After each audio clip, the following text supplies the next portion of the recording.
어머니, 제 여자친구를 소개하고 싶어요. 25세 남편을 잃고 맨손으로 재벌 기업을 일군 여자. 그녀 앞에 나타난 아들의 연인은 사랑이 아닌 회사를 노리고 있었다. 이 이야기가 궁금하시다면 구독과 좋아요 부탁드립니다. 새벽 5시 장은주는 여느 때처럼 눈을 떴다. 63세 나이에도 그녀의 하루는 언제나 이른 아침에 시작되었다. 침대에서 일어나 거실로 향하는 발걸음은 여전히 가볍고 단단했다. 창밖으로 보이는 서울 도심의 야경은 화려했지만 은주의 눈에는 그저 익숙한 풍경일 뿐이었다. 거실 한쪽 벽면을 가득 채운 액자들이 그녀의 시선을 사로잡았다. 가장 오래된 사진 속에는 25의 젊은 여자가 있었다. 갓 태어난 아기를 안고 있는 그녀의 얼굴은 지금보다 훨씬 어렸지만 눈빛만큼은 지금과 똑같이 강렬했다. 남편의 갑작스러운 사망 소식을 듣던 그날, 그녀는 단 하루도 눈물에 잠겨 있을 여유가 없었다. 2살배기 아들 현우와 갓 태어난 딸 현지, 그 작은 생명들이 그녀에게는 무너질 수 없는 이유였다. 엄마, 배고파?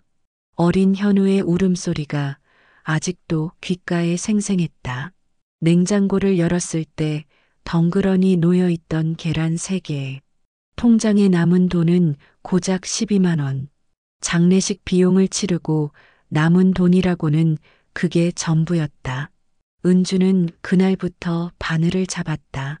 시어머니가 남겨준 낡은 재봉틀한데 그것이 그녀의 전 재산이었다. 옷장 구석에서 시작된 바느질은 점점 입소문을 탔다. 동네 아주머니들이 하나둘 수선을 맡겼고 곧 옷 주문까지 들어오기 시작했다. 밤새 바느질을 하다 손가락에서 피가 나는 날도 많았다. 하지만 은주는 멈추지 않았다.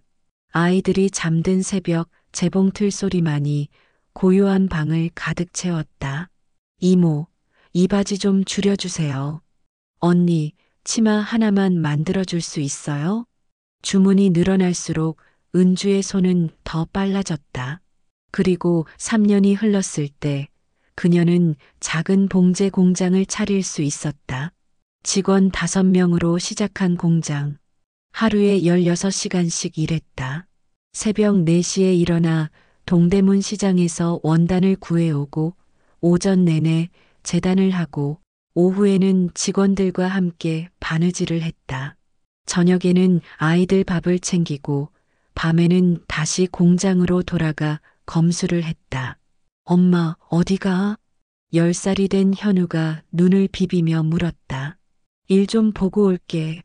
곧 돌아올 테니까 동생 잘 봐. 또, 현우의 목소리에는 서운함이 묻어났다. 은주는 아들의 머리를 쓰다듬으며 미소 지었다. 조금만 참아라. 엄마가 크게 성공하면 너희한테 좋은 것만 해줄게. 그것은 약속이었다. 아이들에게 그리고 자신에게. 세월은 빠르게 흘렀다. 작은 봉제 공장은 중견 의류 업체가 되었고 다시 국내 최고의 패션 브랜드로 성장했다. 은주 패션이라는 이름은 이제 백화점 어디에서나 볼 수 있었다. 품질 좋고 디자인 세련된 옷으로 유명해진 브랜드는 해외 시장에까지 진출했다. 현우는 명문대를 졸업하고 은주의 회사에 입사했다. 딸 현지는 패션 디자이너가 되어 해외에서 활동하고 있었다. 회장님, 이번 분기 매출이 작년 대비 25% 증가했습니다. 비서가 보고서를 내밀었다. 은주는 천천히 고개를 끄덕이며 서류를 넘겼다. 숫자들이 눈앞을 스쳐갔지만 그녀의 마음 한편은 공허했다. 이제 63, 평생 달려왔다. 아이들을 위해, 회사를 위해, 자신의 자존심을 위해. 이제는 쉬고 싶었다. 천천히 걷고 싶고 손주들과 시간을 보내고 싶었다. 하지만 한 가지 걱정이 남아 있었다. 바로 아들 현우였다. 35이 된 현우는 여전히 독신이었다. 일은 열심히 했지만 연애에는 소극적이었다. 몇 번의 소개팅이 있었지만 번번이 무산되었고 은주는 속으로 조바심이 났다. 내가 살아있을 때 며느리는 봐야 하는데 그런 은주의 마음을 아는지 모르는지 현우는 어느 가을날 저녁집에 전화를 걸어왔다. 엄마, 이번 주말에 시간 되세요? 무슨 일인데? 소개하고 싶은 사람이 있어서요. 은주의 심장이 쿵 하고 뛰었다. 수십 년간 비즈니스 협상에서도 흔들리지 않았던 그녀였지만 이 순간만큼은 긴장했다. 그래, 좋다. 언제 오니? 토요일 저녁 7시에 갈게요. 전화를 끄는 은주는 한동안 핸드폰을 손에 쥔 채 멍하니 앉아 있었다. 그리고 천천히 미소를 지었다. 드디어구나. 토요일이 되었다. 은주는 평소보다 더 신경 써서 집안을 정리했다. 거실에 꽃병에 신선한 백합을 꽂고 식탁에는 정성스럽게 준비한 요리들을 차렸다. 한식, 양식 할 것 없이 다양하게 준비했다. 미래의 며느리가 무엇을 좋아할지 몰랐기 때문이다. 초인종이 울렸다. 은주는 깊게 숨을 들이쉬고 문을 열었다. 어머니 왔습니다. 현우가 활짝 웃으며 말했다.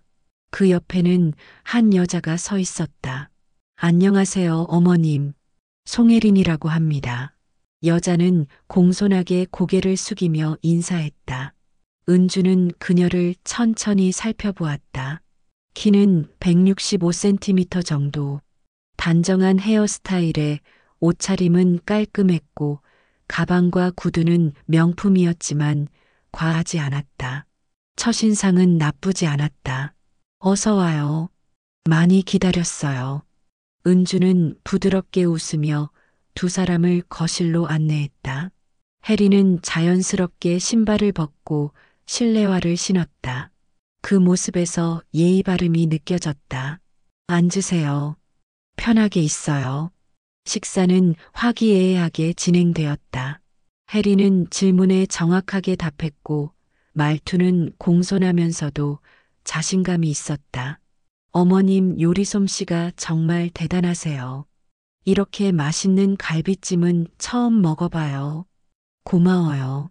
우리 현우가 좋아하는 음식이라 자주 만들어요. 대화는 자연스럽게 이어졌다. 혜리는 31살로 현우보다 4살 어렸다. 대학에서 경영학을 전공했고 지금은 외국계 기업에서 마케팅 팀장으로 일하고 있다고 했다. 어머님 정말 존경스러워요. 맨손으로 이렇게 큰 회사를 일구시다니. 혜린의 눈빛은 진지해 보였다. 은주는 겸손하게 웃으며 고개를 저었다. 그냥 열심히 살았을 뿐이에요. 특별한 건 없어요. 아니에요. 제가 회사 공부를 하면서 어머님 사례를 여러 번 봤어요. 정말 대단하세요. 칭찬은 기분 좋았지만 은주는 오랜 사업가로서의 본능이 작동하기 시작했다. 상대방의 눈빛, 말투, 몸짓, 모든 것을 관찰했다. 혜리는 분명 똑똑했다. 말을 잘했고 상황 파악이 빨랐다. 하지만 무언가가 걸렸다. 그녀의 눈빛, 칭찬을 할 때 은주를 바라보는 그 눈빛 속에 스쳐 지나가는 무언가가 있었다. 그것은 존경이 아니었다. 계산이었고 탐욕이었다. 착각일까? 은주는 속으로 생각했다. 하지만 수십 년간 수많은 사람을 만나고 비즈니스를 해온 그녀의 직감은 쉽게 무시할 수 없었다. 식사가 끝날 무렵 현우가 잠시 화장실에 간 사이 혜린이 조심스럽게 입을 열었다. 어머님, 한 가지 여쭤봐도 될까요? 그래요. 뭐든지 물어보세요. 혜리는 잠시 머뭇거리다가 말했다.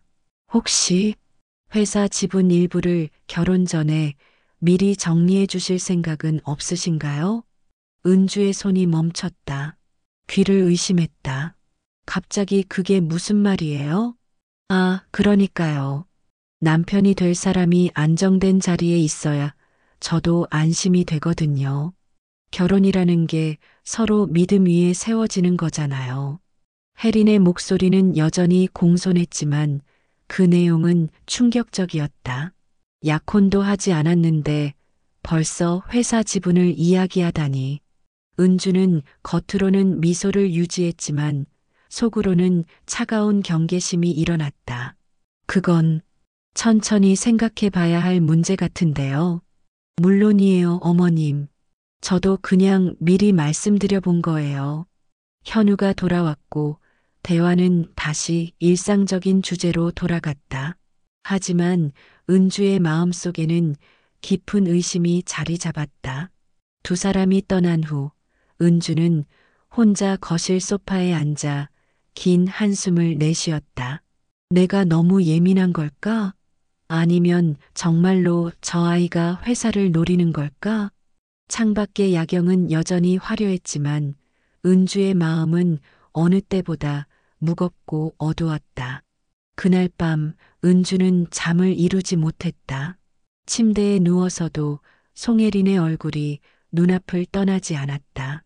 그 공손한 말투, 세련된 태도, 그리고 무엇보다 회사 지분을 언급했던 그 순간, 결혼도 하기 전에 회사 이야기를 꺼내다니. 은주는 천장을 바라보며 긴 한숨을 내쉬었다. 혹시 자신이 너무 과민 반응하는 건 아닐까? 요즘 젊은 사람들은 현실적이라고들 하지 않던가. 결혼 전에 경제적인 부분을 확인하는 것도 이상한 일은 아닐지 모른다.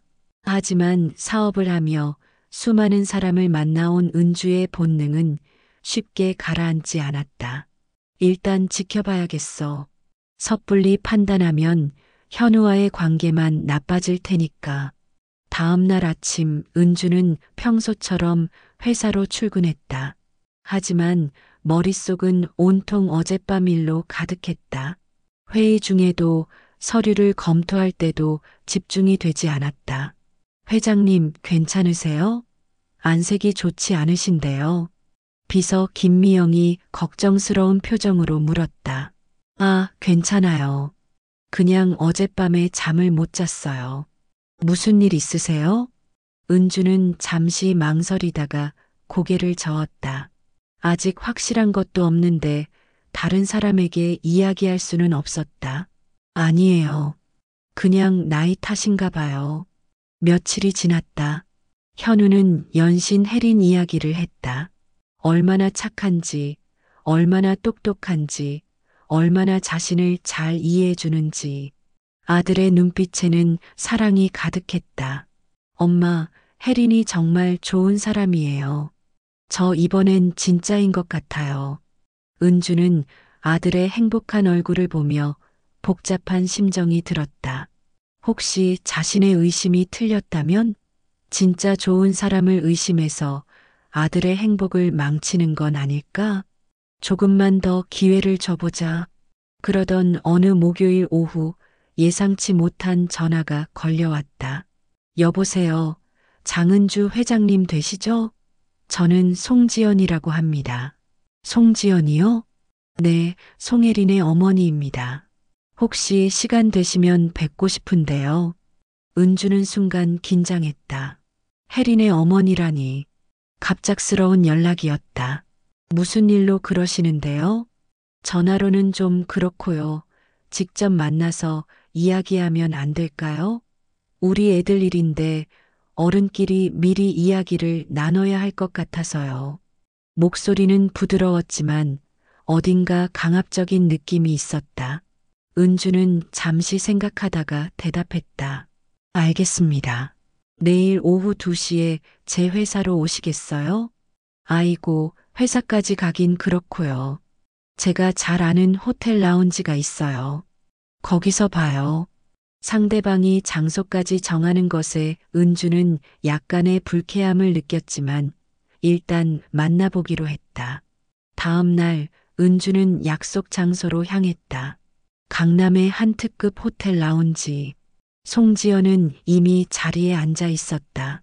50대 중반으로 보이는 그녀는 화려한 옷차림에 명품 가방을 들고 있었다. 손가락마다 반지가 빛났고 목에는 두툼한 금목걸이가 걸려 있었다. 어머, 회장님, 여기에요. 송지연은 손을 흔들며 은주를 맞았다. 과도하게 친근한 태도였다. 안녕하세요. 은주는 정중하게 인사하고 자리에 앉았다. 웨이터가 다가와 주문을 받았고 잠시 침묵이 흘렀다.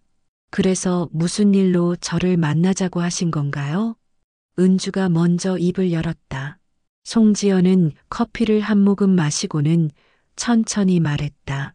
아이고, 뭐 다른 게 아니라요. 우리 애들 결혼 이야기 있잖아요. 네, 그건 알고 있습니다.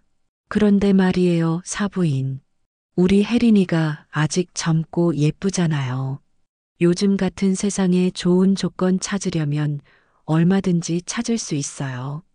은주의 눈빛이 차갑게 변했다. 무슨 말을 하려는 건지 대충 감이 왔다. 계속하세요. 그러니까 말이죠.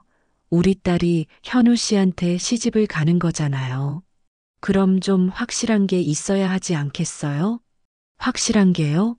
네. 회사 주식 같은 거요. 송지연은 아무렇지 않게 말했다. 마치 당연한 것을 요구하는 것처럼. 딸이 시집 가는데 시어머니가 며느리한테 그 정도는 챙겨줘야 체면이 서죠. 뭐 많이 달라는 것도 아니고 몇 퍼센트만 혜린이 명의로 해주시면 돼요. 은주는 잠시 말을 잃었다. 믿을 수 없는 상황이었다. 죄송한데요. 제가 제대로 들은 건가요? 지금 결혼 조건으로 회사 지분을 달라고 하시는 건가요? 아이고, 조건이라니요. 그냥 우리 딸 인생 걸린 문제잖아요. 만약에 나중에 무슨 일이 생기면 어떡해요? 딸이 빈손으로 쫓겨나면 되겠어요? 송지연의 목소리에는 당당함이 묻어났다. 오히려 은주를 구시대적이고 인색한 사람으로 몰아가는 듯한 말투였다. 송 여사님, 우리 아들과 따님은 아직 약혼도 하지 않았어요. 결혼 날짜도 정하지 않았고요. 그런데 벌써 재산 이야기를 하시는 게 적절하다고 생각하세요? 적절하죠. 요즘 세상이 어떤데요? 미리미리 확실히 해놔야죠. 사부인도 사업하시니까 아시잖아요. 계약서 쓸 때 다 확실하게 명시하는 거. 결혼도 마찬가지예요. 은주는 속으로 분노가 치밀어 올랐지만 겉으로는 침착함을 유지했다. 송 여사님, 결혼은 계약이 아니라 사랑으로 하는 거예요. 두 사람이 서로를 믿고 아껴서 평생을 함께하겠다는 약속이죠. 에이, 그런 낭만적인 소리. 요즘 누가 그래요? 사랑만 믿고 살다가 나중에 후회하는 사람 얼마나 많은데요. 송지연은 비웃듯이 말했다. 그 순간 은주는 확신했다. 이 사람들은 진심이 아니야. 회사를 노리고 있어. 송 여사님, 오늘은 여기까지만 하죠. 생각해 볼 시간이 필요할 것 같네요. 은주는 자리에서 일어났다. 더 이상 대화를 이어갈 필요가 없었다. 아니, 회장님, 좀 더 이야기해요. 우리 딸이 얼마나 좋은 앤데. 하지만 은주는 돌아보지 않고 라운지를 나섰다. 차에 타자마자 은주는 비서 김미영에게 전화를 걸었다. 미영 씨, 나 좀 급하게 알아봐야 할 게 있어요. 네, 회장님. 무엇을 도와드릴까요? 송혜린이라는 사람. 그리고 그 어머니 송지연. 이 사람들 배경을 최대한 자세히 알아봐 주세요. 조용하게, 그리고 빠르게요. 알겠습니다. 제가 아는 조사업체에 의뢰하겠습니다. 전화를 끄는 은주는 깊은 한숨을 내쉬었다. 머릿속이 복잡했다. 현우에게 이 사실을 말해야 할까? 하지만 지금 말하면 아들은 자신을 믿지 않을 것이다. 오히려 혜린의 편을 들 게 분명했다. 증거가 필요해. 확실한 증거가. 집으로 돌아온 은주는 서재에 앉아 오랜 지인에게 전화를 걸었다. 윤태섭 변호사. 30년 지기 친구이자 가장 믿을 수 있는 법률 자문이었다. 태섭아, 나야. 은주 누나. 무슨 일이에요? 목소리가 안 좋은데.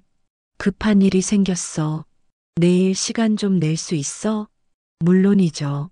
뭔데 그래요? 전화로는 곤란하고 직접 만나서 이야기할게. 내일 점심 같이 해. 다음 날 은주는 윤태섭을 만났다. 조용한 한식당 개인실에서 지난 며칠간의 일을 자세히 설명했다.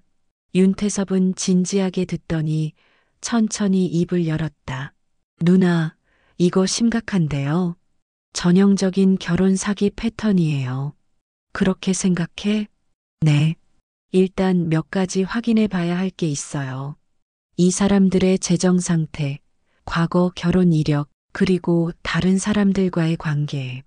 혹시 이전에도 비슷한 일이 있었을 가능성이 높아요. 조사해 줄 수 있어?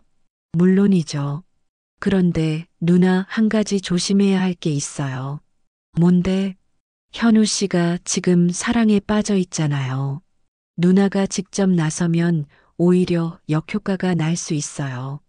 아들이 누나를 원망할 수도 있어요. 은주는 고개를 끄덕였다.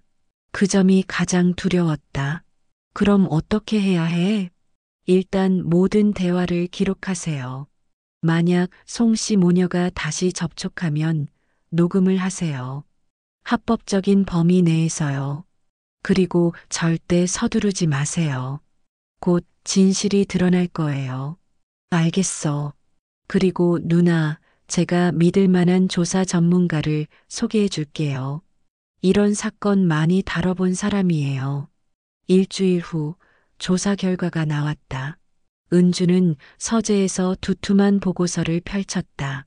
첫 장부터 충격적인 내용이었다. 송혜리는 지난 5년간 3번의 약혼을 했고 모두 파기되었다. 3번 모두 상대방이 경제적으로 여유가 있는 남성들이었고 약혼 파기 이유는 금전 문제였다. 송지연은 과거 사채업을 하다가 문제가 생겨 폐업했고 현재는 무직 상태.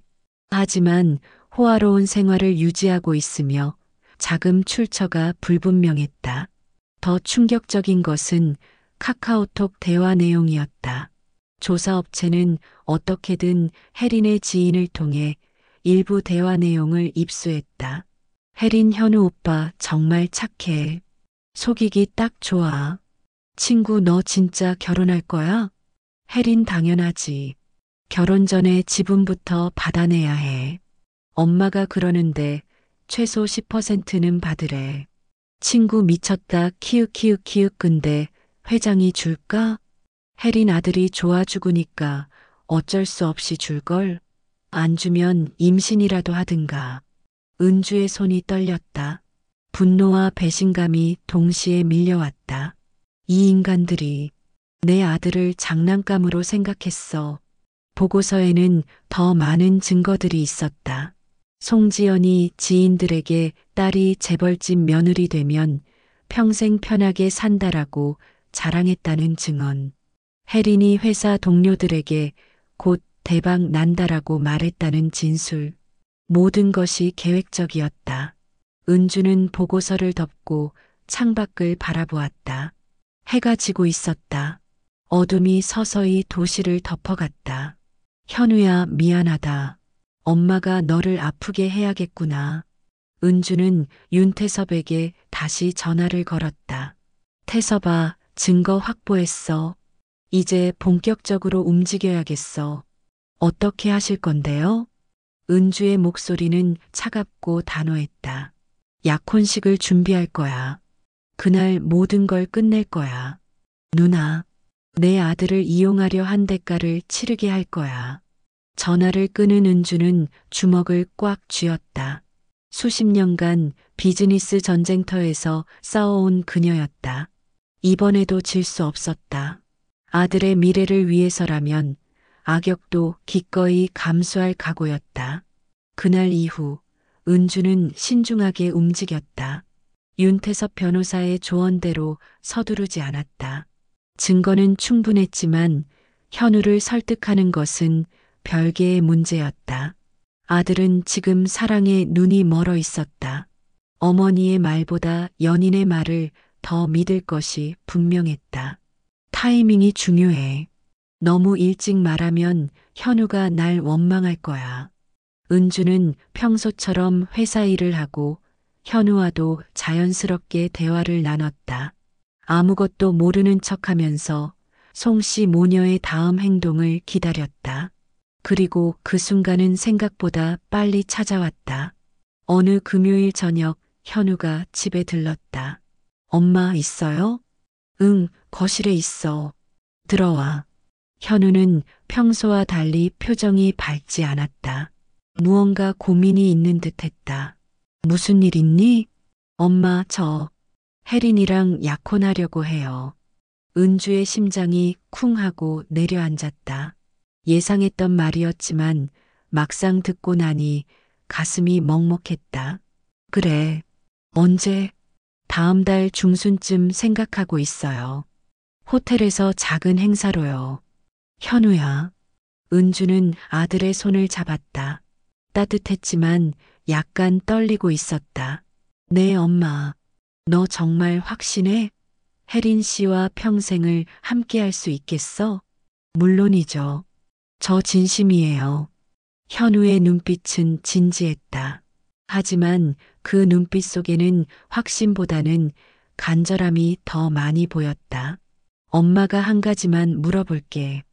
혜린 씨가 너한테 회사 지분 이야기 한 적 있니?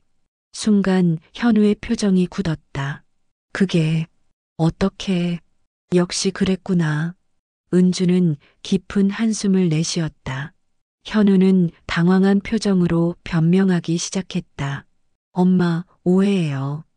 혜린이가 그런 의도로 말한 게 아니에요. 그냥 결혼 전에 경제적인 부분을 확실히 하고 싶었던 거예요. 요즘은 다들 그래요. 다들 그렇다고? 은주의 목소리가 차가워졌다. 현우야, 진짜 사랑하는 사람이라면 돈보다 사람을 먼저 생각해. 아직 약혼도 하기 전에 재산 이야기를 하는 게 정상이라고 생각해? 엄마는 너무 구식이에요. 요즘 젊은 사람들은 다 이래요. 현실적으로 생각하는 거예요. 현우의 목소리에 짜증이 묻어났다. 은주는 가슴이 아팠다. 아들이 자신을 구식이라고 말하다니. 그럼 혜린 씨 어머니는 만나봤니? 송 여사님이요? 네, 한 번 뵀어요. 정말 좋은 분이세요. 그래. 엄마는 며칠 전에 만났는데 그 좋은 분이 우리 회사 주식 몇 퍼센트를 달라고 하더라. 현우의 얼굴이 창백해졌다. 뭐라고요? 직접 호텔 라운지로 나를 불러서 딸 시집 보내는데 주식 좀 주라고 했어. 체면 차려줘야 하지 않냐면서. 그럴 리 없어요. 송 여사님이 그런 분이 아닌데. 현우야. 은주의 목소리가 높아졌다. 참았던 감정이 터져나왔다. 내가 지금 눈이 멀어서 그래. 저 사람들이 너를 이용하고 있다고. 엄마가 혜린을 싫어하시는 거잖아요. 처음부터 마음에 안 들었던 거죠? 현우도 목소리를 높였다. 모자 사이에 처음으로 큰 갈등이 생겼다.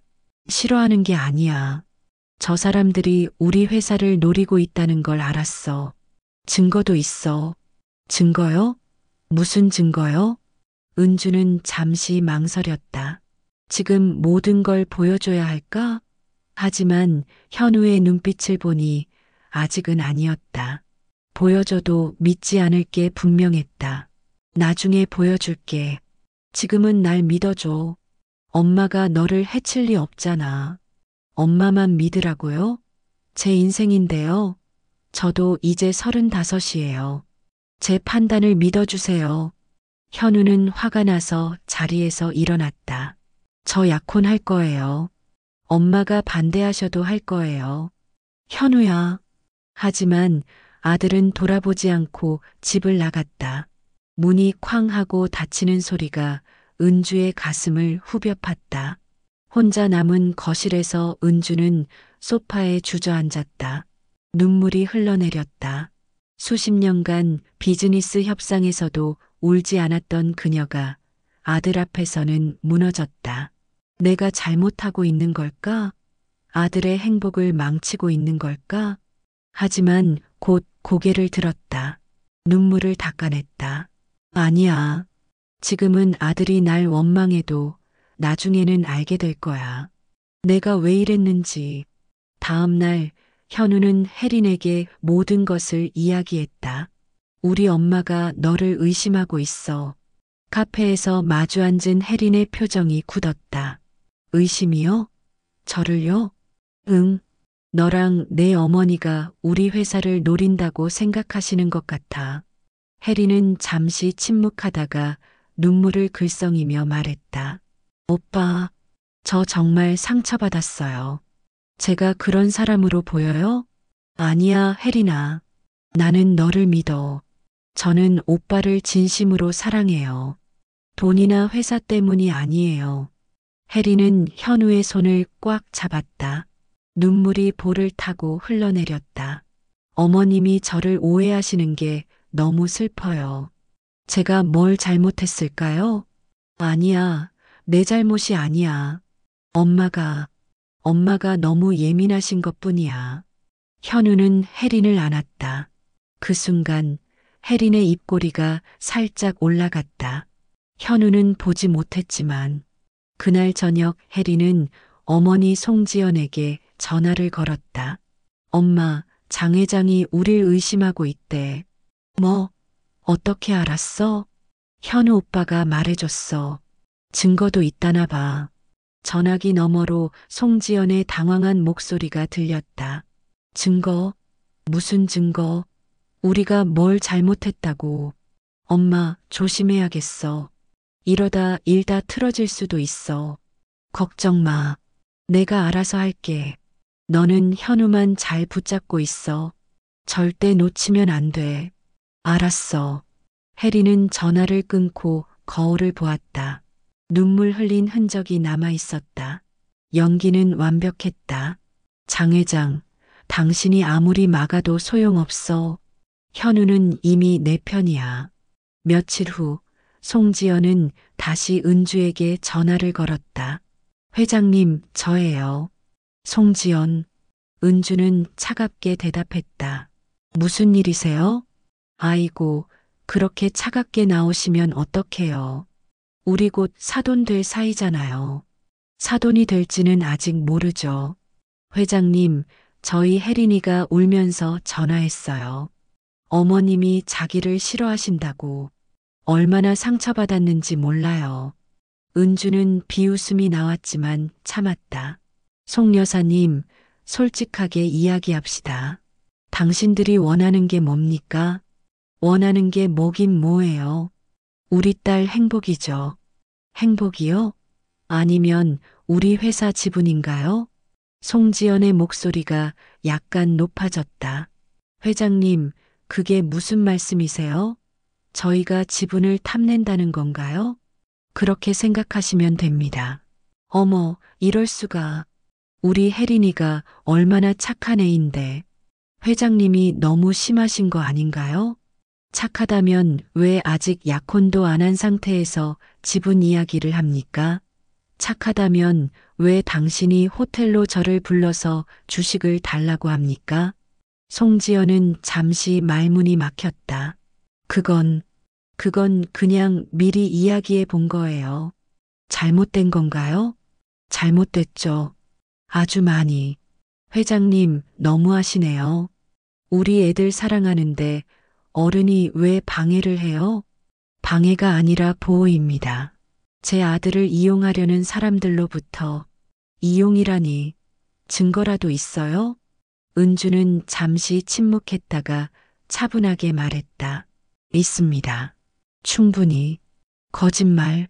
송지연의 목소리가 떨렸다. 거짓말이 아닙니다. 송 여사님, 마지막으로 경고합니다. 지금이라도 물러나세요. 그러면 조용히 끝낼 수 있습니다. 물러나긴 뭘 물러나요? 우리 애들 결혼할 거예요. 약혼식도 다음 달에 할 거고요. 그러시겠다면 어쩔 수 없네요. 은주는 전화를 끊었다. 송지연의 고함 소리가 들리는 찰나였다. 윤태섭 변호사에게 즉시 연락했다. 태섭아, 약혼식 날짜 나왔어. 다음 달 15일이래. 알겠어요, 누나. 준비하겠습니다. 모든 증거 자료 완벽하게 정리해줘. 영상도 준비하고. 걱정 마세요. 제가 다 준비할게요. 전화를 끄는 은주는 창밖을 바라보았다. 먹구름이 하늘을 덮고 있었다.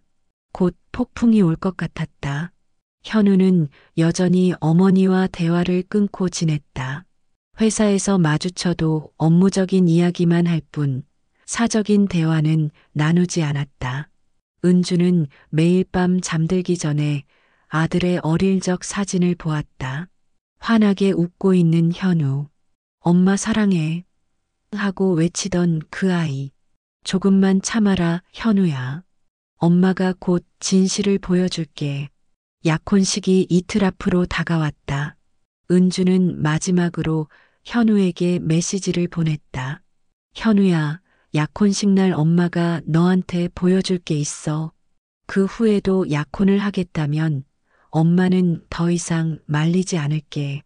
한참 후에 현우의 답장이 왔다. 알겠습니다. 짧고 차가운 답장이었다. 은주는 윤태섭에게 최종 확인 전화를 걸었다. 태섭아, 준비 다 됐지? 네, 누나. 영상도 완성했고 녹취 파일도 준비했어요. 법적으로 문제없는 증거들만 모았습니다. 고마워. 누나, 괜찮으세요? 현우 씨가 많이 상처받을 수도 있어요. 알아.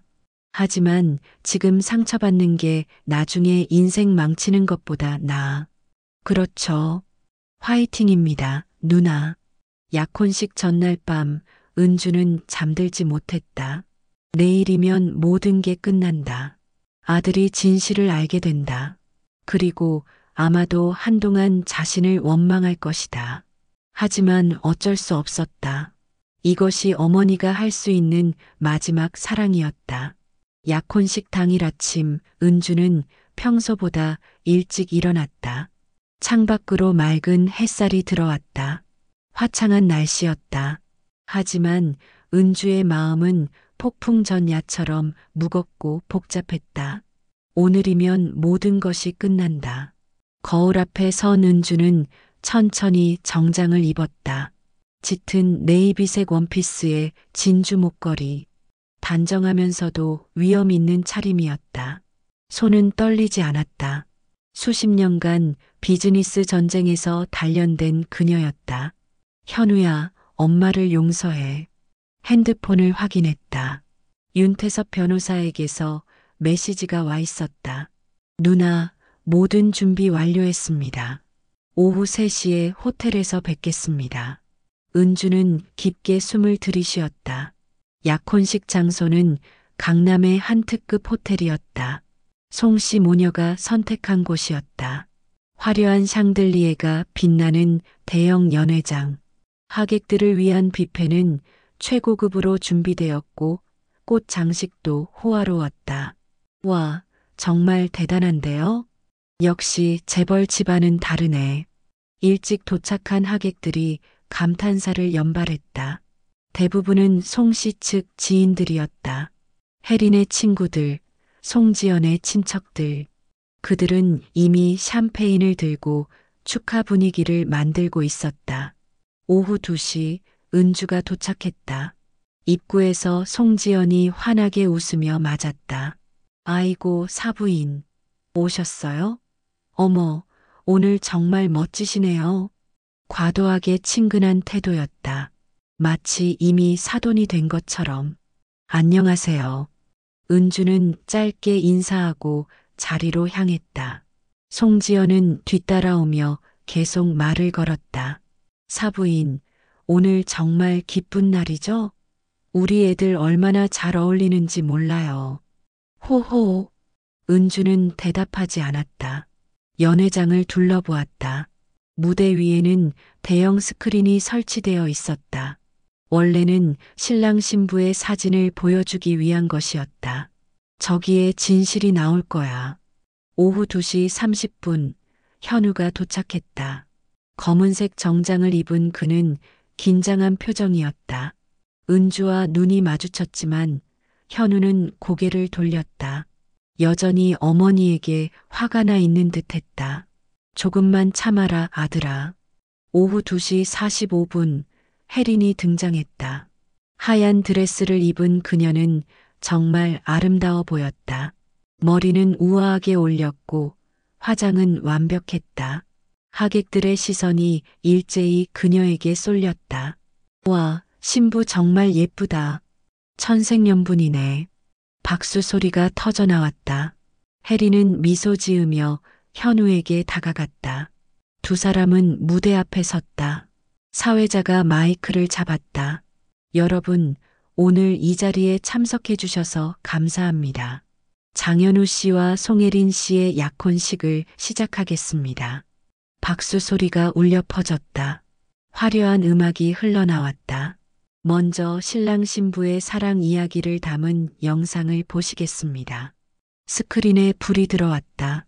두 사람의 데이트 사진들이 나타났다. 놀이공원에서, 바닷가에서, 레스토랑에서 행복한 순간들이 이어졌다.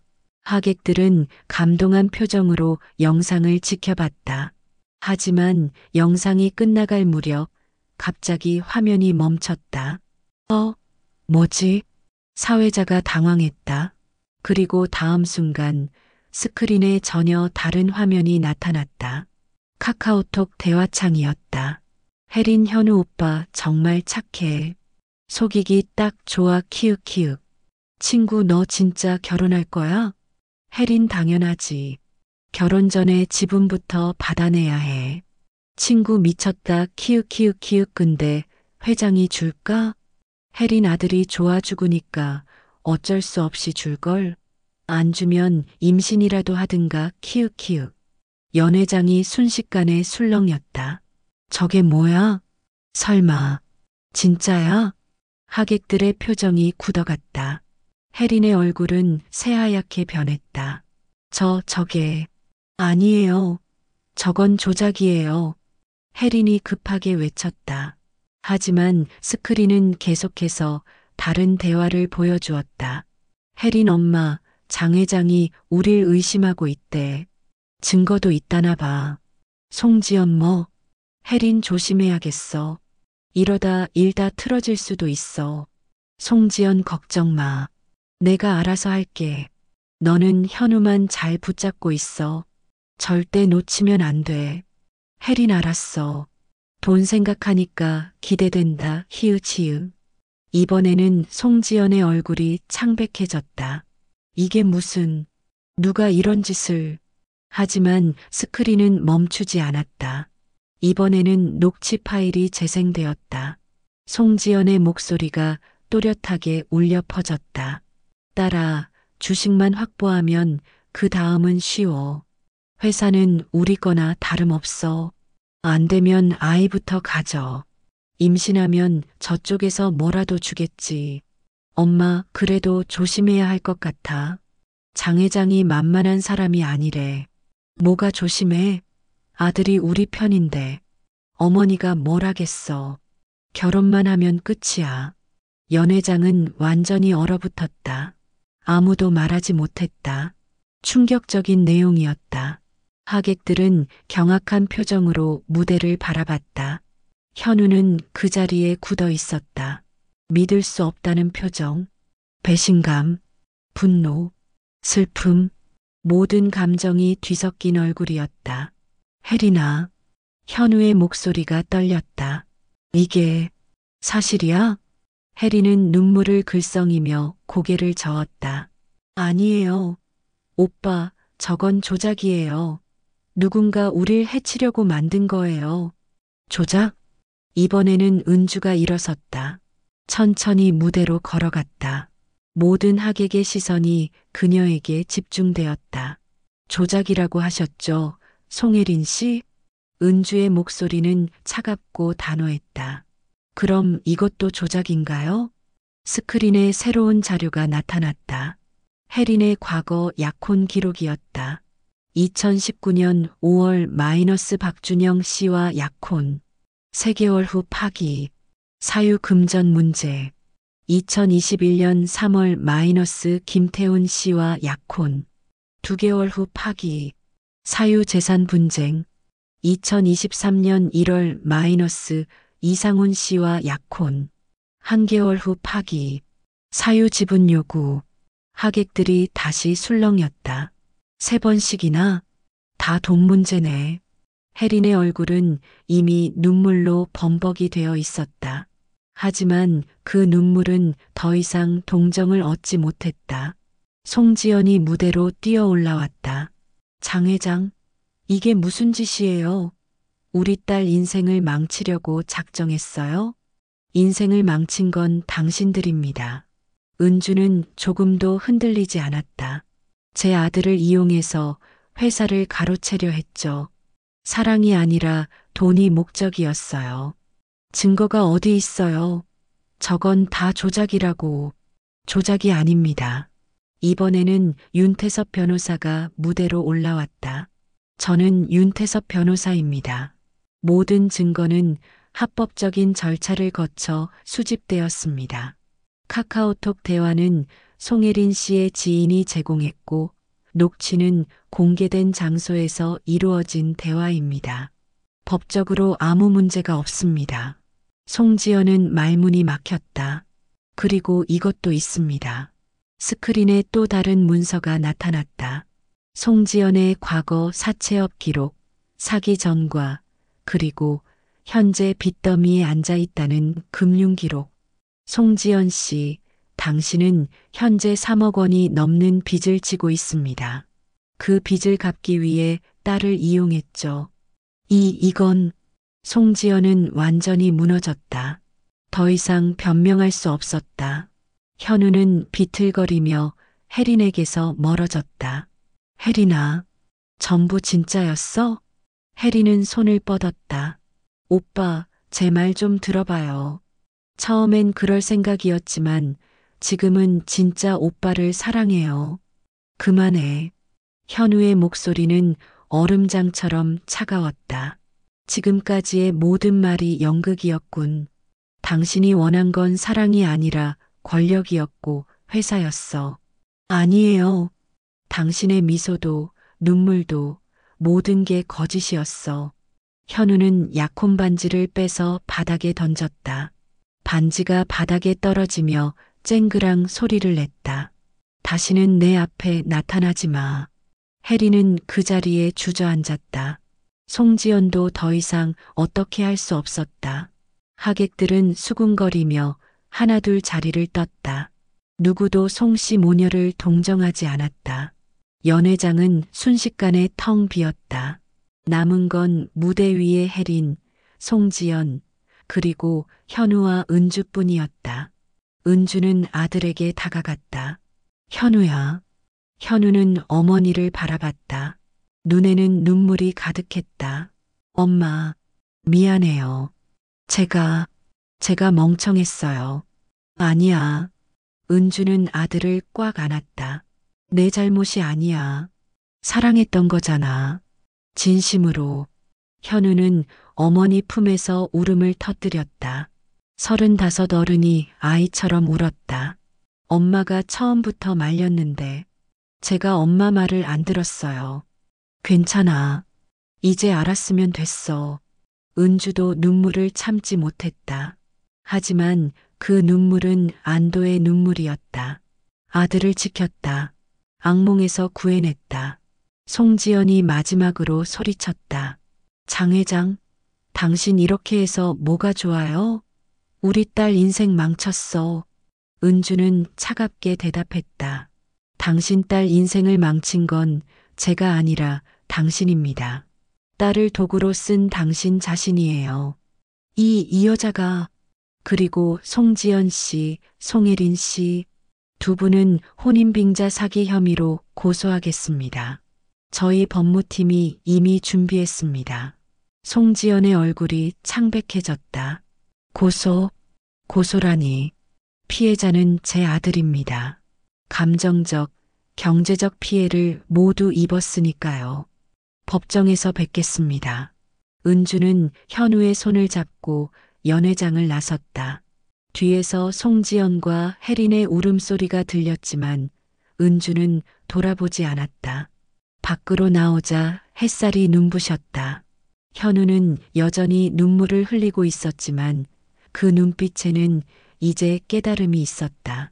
엄마, 정말 죄송해요. 사과는 필요 없어.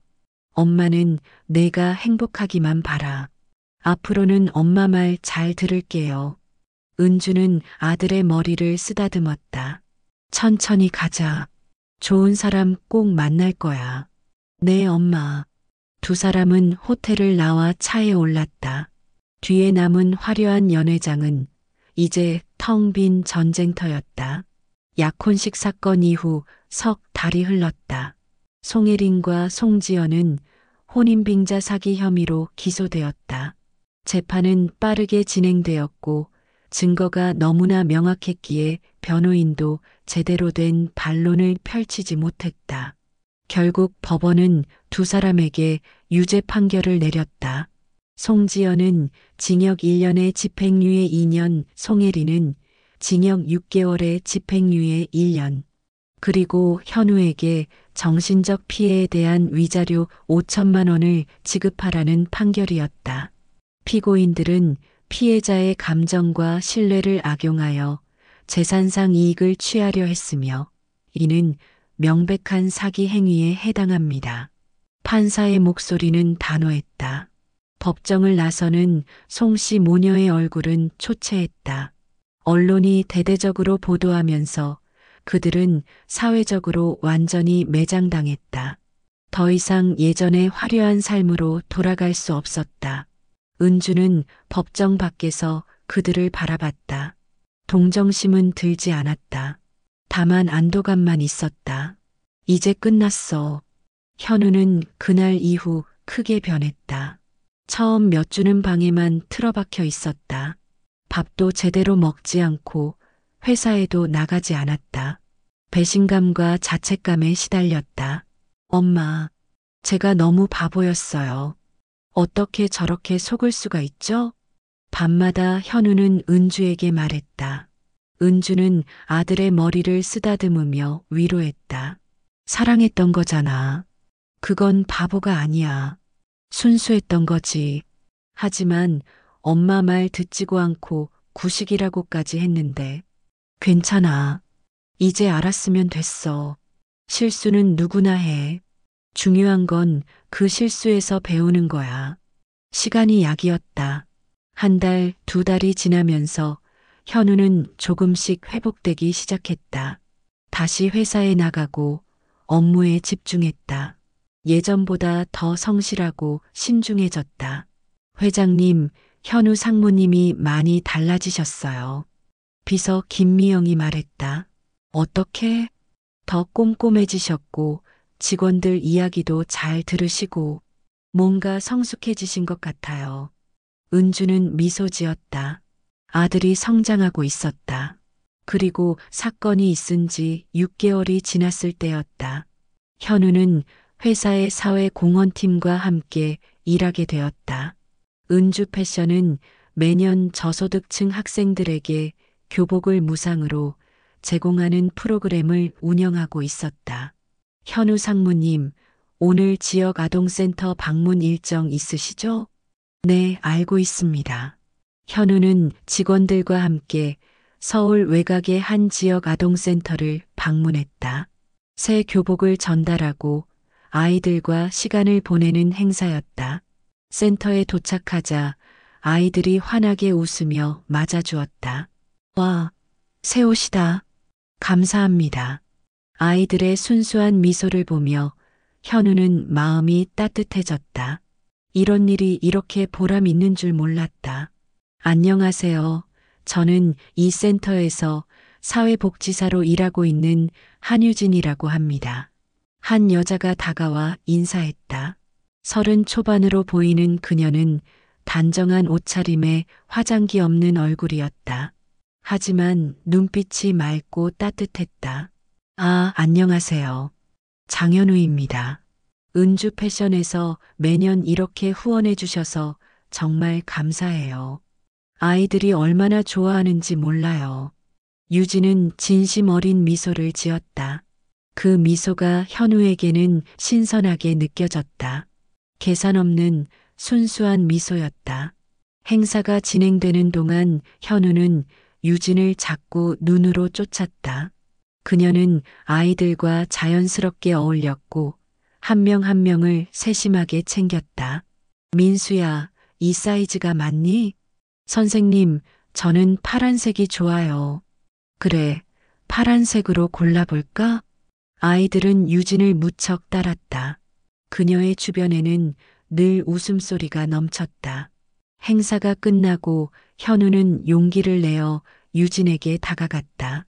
한유진 선생님 혹시 커피 한 잔 하실 수 있으세요? 유진은 잠시 놀란 표정을 지었지만 곧 미소 지었다. 네, 좋아요. 근처 카페에서 두 사람은 마주 앉았다. 센터에서 일하신 지 오래되셨어요? 5년 정도 됐어요. 대학에서 사회복지학을 전공하고 졸업하자마자 이 일을 시작했죠. 힘들지 않으세요? 힘들죠. 급여도 많지 않고 일도 고되고 하지만 보람 있어요. 아이들이 성장하는 모습을 보면 모든 게 보상받는 느낌이에요. 유진의 눈빛은 빛났다. 진심이 담긴 말이었다. 현우는 그녀와 대화를 나누며 오랜만에 마음이 편안해지는 걸 느꼈다. 계산도 없고 속셈도 없는 사람. 그저 솔직하고 따뜻한 사람. 장현우 씨는 회사에서 어떤 일을 하세요? 저는 은주 패션 상무로 일하고 있어요. 어머니가 회장이시고요. 아, 그러시구나. 어머님이 정말 대단하신 분이시죠. 맨손으로 회사를 일으키셨다고 들었어요. 네, 존경하는 분이에요. 현우는 어머니 이야기를 꺼내며 미소 지었다. 예전 같았으면 회사 이야기를 하며 자랑했겠지만 지금은 달랐다. 그날 이후 현우와 유진은 자주 만났다. 처음에는 업무 관련 만남이었다. 센터 후원 프로그램을 논의하고 아이들에게 필요한 것들을 상의했다. 하지만 점점 개인적인 만남으로 이어졌다. 유진 씨, 이번 주말에 시간 되세요? 네, 토요일 오후는 괜찮아요. 같이 영화 볼까요? 좋아요. 두 사람은 천천히 서로를 알아갔다. 서두르지 않았다. 유진은 현우에게 회사 지분이나 재산에 대해 단 한 번도 묻지 않았다. 오히려 그의 꿈, 가치관, 생각에 관심을 가졌다. 현우 씨는 앞으로 어떤 사람이 되고 싶어요? 저는 어머니처럼 사람들에게 도움이 되는 사업가가 되고 싶어요. 단순히 돈을 버는 게 아니라 사회에 기여하는 그런 사람이요. 멋지네요. 저도 현우 씨를 응원할게요. 유진의 말에는 진심이 담겨 있었다. 현우는 그녀와 함께 있을 때 가장 편안했다. 1년이 흘렀다. 현우는 은주에게 유진을 소개했다. 엄마, 소개하고 싶은 사람이 있어요. 그래, 누군데? 한유진이라고 사회복지사예요. 은주는 아들의 표정을 보았다. 예전과 달랐다. 눈빛이 맑고 미소가 진심 어렸다. 좋아. 언제 데려올래? 이번 주말에 소개시켜 드릴게요. 토요일 저녁 유진이 은주의 집을 방문했다. 소박한 옷차림에 작은 선물을 들고 온 그녀는 긴장한 표정이었다. 안녕하세요, 어머님. 한유진이라고 합니다. 어서 와요. 편하게 있어요. 식사를 하며 은주는 유진을 관찰했다. 예전처럼 의심하는 눈빛이 아니라 진심으로 알고 싶은 마음으로. 유진은 자신의 일에 대해 열정적으로 이야기했다. 센터 아이들, 사회복지 현장의 어려움, 하지만 그 속에서 찾는 보람. 저는 많은 걸 가진 사람은 아니에요. 하지만 제가 할 수 있는 일로 누군가를 돕고 싶어요. 은주는 그 말에 고개를 끄덕였다. 진심이 느껴졌다. 식사가 끝나고 유진이 설거지를 도우려 하자 은주가 말했다. 유진 씨, 잠깐 얘기 좀 할까요? 네, 어머님. 두 사람은 거실 소파에 앉았다. 현우는 일부러 자리를 비켜주었다. 유진 씨, 우리 현우가 과거에 좀 힘든 일을 겪었어요. 네, 들었어요. 그래서 제가 너무 조심스러워요. 다시 아들이 다칠까봐 걱정되거든요. 유진은 은주의 손을 잡았다. 어머님, 저는 현우 씨를 진심으로 대하고 있어요. 재산이나 회사 때문이 아니에요. 그냥 그 사람 자체가 좋아요. 은주는 유진의 눈을 바라봤다. 맑고 투명한 눈동자. 거짓이 없었다. 고마워요. 우리 현우 잘 부탁해요. 네, 어머님. 그날 밤 현우가 은주에게 물었다. 엄마, 유진이 어때요? 좋은 아이야. 진심이 느껴져. 그쵸? 저도 그래요. 현우야. 네. 이번엔 천천히 가거라. 서두르지 말고 서로를 깊이 알아가면서. 알겠어요, 엄마. 그로부터 1년 후 현우와 유진은 결혼했다. 화려한 호텔이 아니라 작은 예식장에서 가족과 친구들만 모인 소박한 결혼식이었다. 유진의 웨딩드레스는 은주 패션에서 만든 것이었다. 은주가 직접 디자인을 선택하고 최고의 봉제사들이 정성껏 만들었다. 예쁘다, 유진아. 감사합니다, 어머님. 식장에는 센터 아이들도 와 있었다. 아이들은 꽃을 들고 축하했다.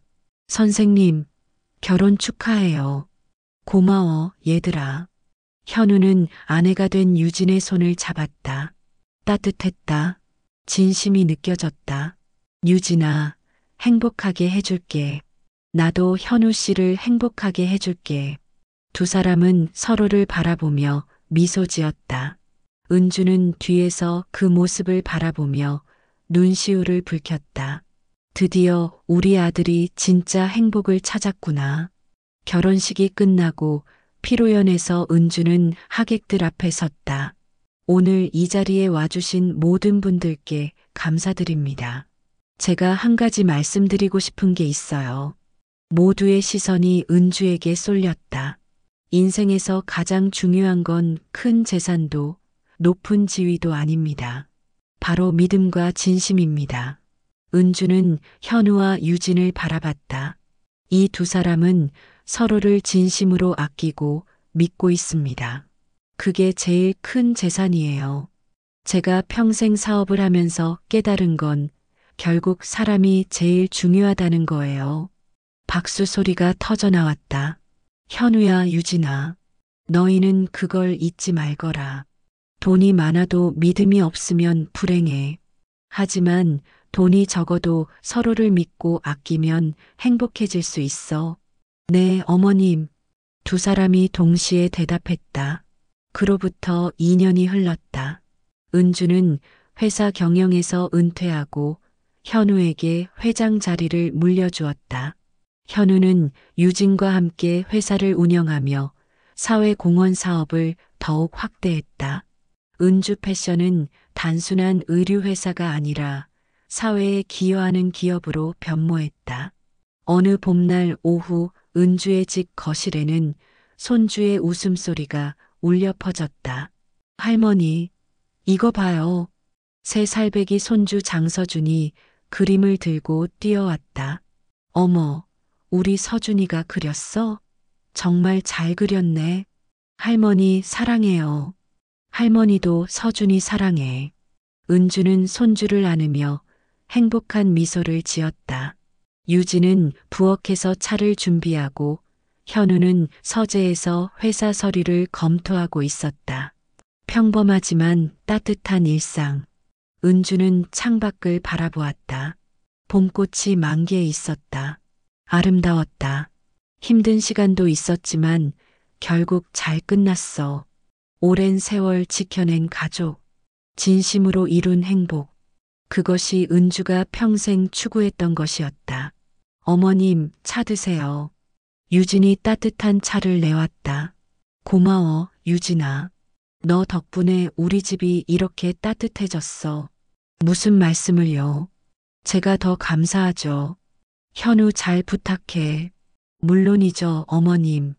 거실에는 다시 손주의 웃음소리가 울려 퍼졌다. 은주는 차를 마시며 생각했다. 인생은 결국 사람이다. 진심을 다하는 사람, 믿을 수 있는 사람. 그런 사람들과 함께라면 어떤 어려움도 이겨낼 수 있다. 그리고 그 진리를 아들도 이제 알게 되었다. 그것만으로도 은주는 만족했다. 창밖의 봄꽃처럼 그들의 삶도 아름답게 피어나고 있었다. 여러분의 소중한 구독과 좋아요가 더 좋은 이야기를 만드는 힘이 됩니다. 다음 이야기도 기대해 주세요. 감사합니다.